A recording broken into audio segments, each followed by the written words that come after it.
Joining me now is Dr. Katharine Hayhoe, one of the most well-known climate change communicators in the industry. It's so good talking with you this morning. Thank you for having me. Dr. Hayhoe, when it comes to climate change, what are some of the biggest impacts Texas faces? Climate change tends to hit us right in our Achilles heel, no matter where we live.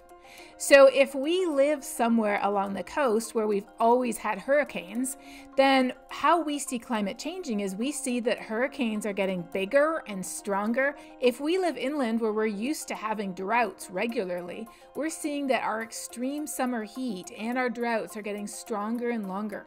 We're also seeing that our heavy rainfall is getting much more intense.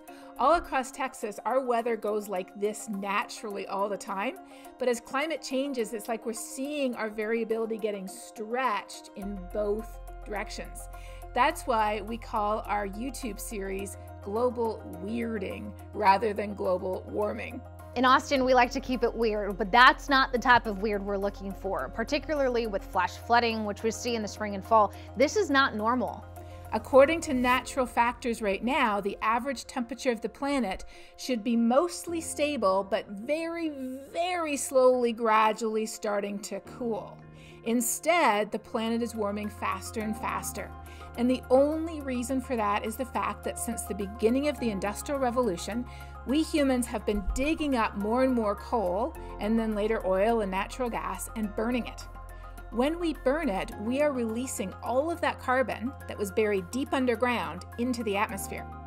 And carbon dioxide is a powerful heat-trapping gas. It builds up in the atmosphere, wrapping an extra blanket around our planet that our planet does not need. And just like you would if somebody snuck into your room and put an extra blanket on you, you'd wake up sweating.